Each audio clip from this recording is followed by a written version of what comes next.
ये आकाशवाणी रायपुर है। प्रादेशिक समाचार बुलेटिन के साथ मैं शुभ्रा भट्टाचार्य।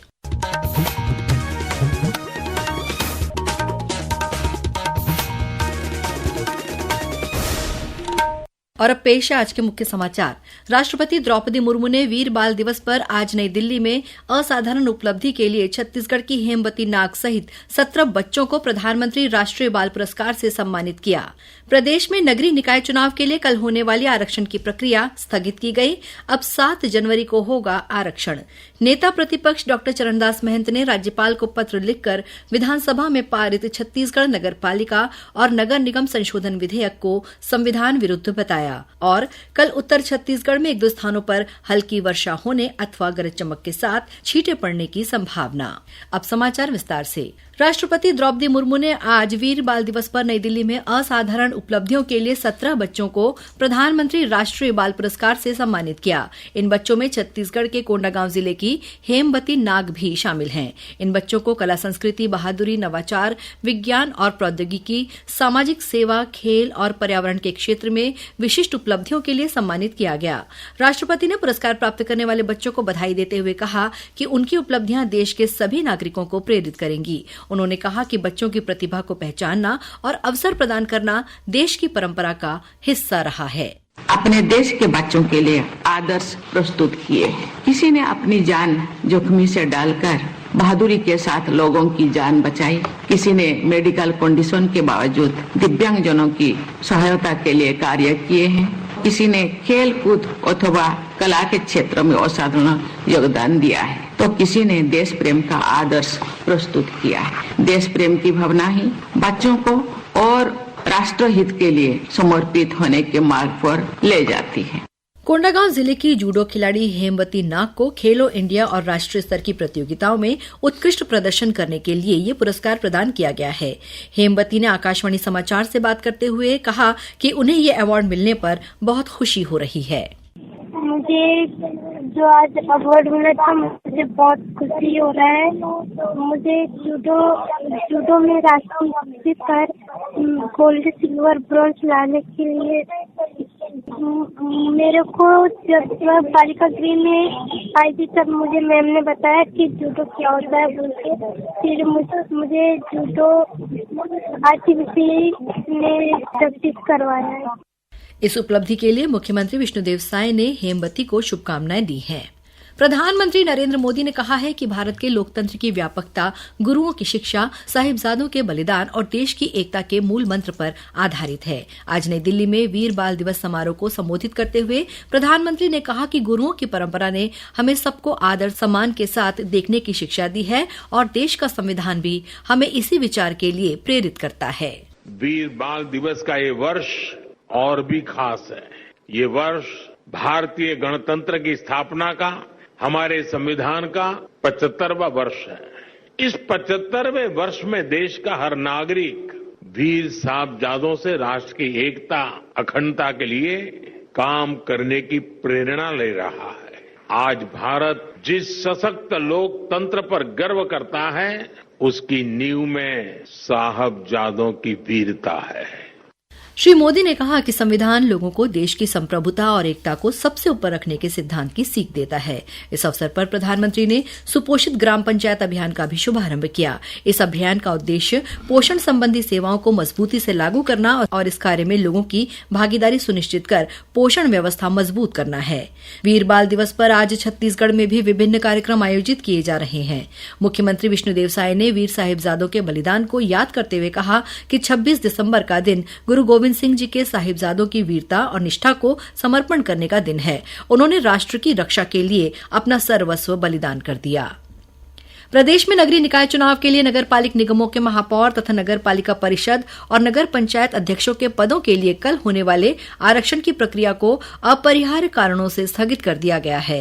नगरीय प्रशासन और विकास विभाग के संचालक कुंदन कुमार ने इस संबंध में अधिसूचना जारी कर दी है। इसके मुताबिक आरक्षण की प्रक्रिया अब 7 जनवरी को रायपुर के पंडित दीनदयाल उपाध्याय ऑडिटोरियम में सुबह 11 बजे से होगी। नेता प्रतिपक्ष डॉक्टर चरणदास महंत ने राज्यपाल रमेंडेका को पत्र लिखकर छत्तीसगढ़ विधानसभा के शीतकालीन सत्र में पारित छत्तीसगढ़ नगर पालिका संशोधन विधेयक और छत्तीसगढ़ नगर निगम संशोधन विधेयक को संविधान विरुद्ध बताया है। डॉक्टर महंत ने कहा कि दोनों विधेयकों के पारित होने के बाद 5 वर्ष की अवधि के पहले नया चुनाव कराने की बाध्यता समाप्त होकर 6 महीने की अतिरिक्त अवधि अनुज्ञेय हो जाएगी। ये संविधान के प्रावधान के प्रभाव को निष्प्रभावी करने वाला संशोधन होगा जो पूरी तरह से असंवैधानिक है। उन्होंने राज्यपाल से इसमें उचित कार्रवाई करने का आग्रह किया है। प्रादेशिक समाचार आप आकाशवाणी रायपुर से सुन रहे हैं और अब आगे बढ़ते हैं बाकी के समाचारों की ओर। प्रधानमंत्री नरेंद्र मोदी कल स्वामित्व योजना के अंतर्गत 56 लाख से अधिक परिसंपत्ति कार्ड वितरित करेंगे। इस अवसर पर श्री मोदी योजना के लाभार्थियों के साथ बातचीत भी करेंगे। केंद्रीय पंचायती राज मंत्रालय की ओर से 10 राज्यों और 2 केंद्र शासित प्रदेशों के लगभग 50,000 गांवों में स्वामित्व संपत्ति कार्ड वितरित किए जाएंगे। इनमें छत्तीसगढ़ भी शामिल है। इस योजना के अंतर्गत ग्रामीण आबादी या बसावट वाले क्षेत्रों में परिसंपत्ति मालिकों को भूमि के दस्तावेज प्रदान किए जाएंगे। मुख्यमंत्री विष्णुदेव साय धमतरी में आयोजित कार्यक्रम में स्वामित्व संपत्ति कार्ड का वितरण करेंगे। मुख्यमंत्री विष्णुदेव साय आज जशपुर जिले के घुघरी गांव में नागवंशी समाज द्वारा आयोजित आदिवासी गौरव सम्मेलन में शामिल हुए। इस दौरान मुख्यमंत्री ने बगीचा में 1 करोड़ रुपए की लागत से सामाजिक भवन बनाने की घोषणा की और 3 एकड़ जमीन का पट्टा प्रदान किया। सम्मेलन को संबोधित करते हुए मुख्यमंत्री ने कहा कि नया रायपुर में जनजाति समाज के वीर योद्धाओं की गाथाओं को समर्पित भव्य संग्रहालय का निर्माण किया जा रहा है जो उनके बलिदानों की गौरवशाली कहानियों को सजीव रूप में प्रस्तुत करेगा। उन्होंने बताया कि संग्रहालय का लोकार्पण जल्द ही प्रधानमंत्री नरेंद्र मोदी के हाथों कराया जाएगा।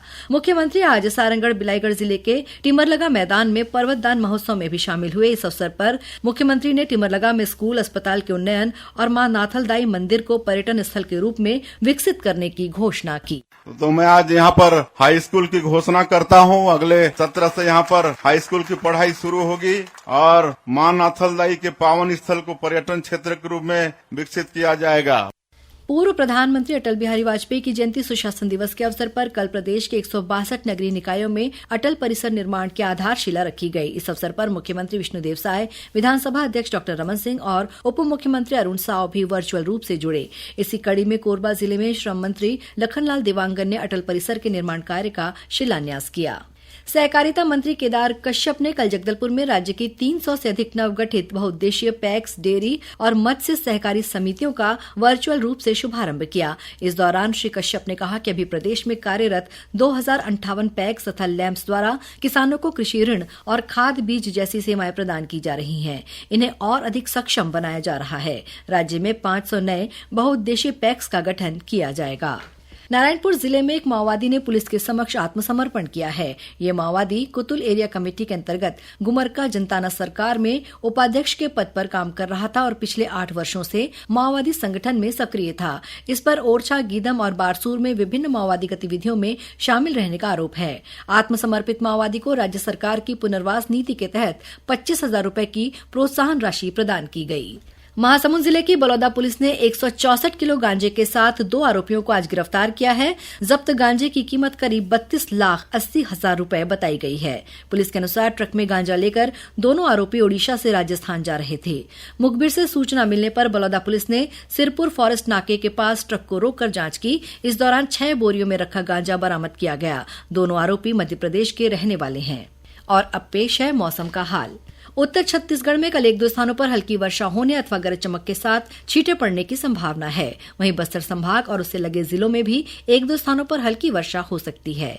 मौसम विभाग के अनुसार पश्चिमी विक्षोभ के प्रभाव से प्रदेश के मौसम में परिवर्तन हुआ है। हवा की दिशा बदलने से बंगाल की खाड़ी से काफी नमी आ रही है। इसके असर से प्रदेश में अगले 3 दिनों तक हल्की वर्षा होने की संभावना बनी हुई है। और अब कुछ समाचार संक्षेप में। केंद्रीय कृषि और ग्रामीण विकास मंत्री शिवराज सिंह चौहान आगामी 29 दिसंबर को दुर्ग में आयोजित कार्यक्रम में शामिल होंगे। इस कार्यक्रम में ग्रामीण विकास योजनाओं के क्रियान्वयन के लिए की गई उत्कृष्ट पहल को साझा करने के साथ ही हितग्राहियों से संवाद किया जाएगा। शासकीय लेखा प्रशिक्षण शाला रायपुर द्वारा आगामी लेखा प्रशिक्षण सत्र के लिए 1 से 31 जनवरी तक आवेदन आमंत्रित किए गए हैं।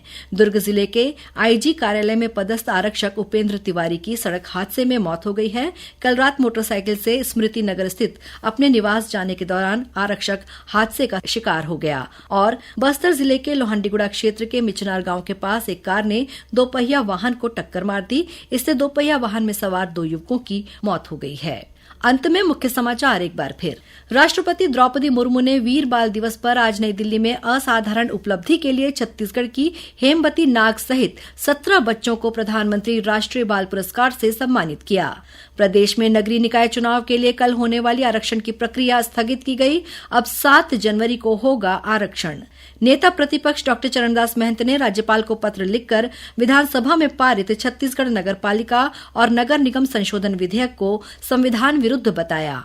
और कल उत्तर छत्तीसगढ़ में 1-2 स्थानों पर हल्की वर्षा होने अथवा गरज चमक के साथ छींटे पड़ने की संभावना। इसी के साथ प्रादेशिक समाचार बुलेटिन समाप्त हुआ। नमस्कार।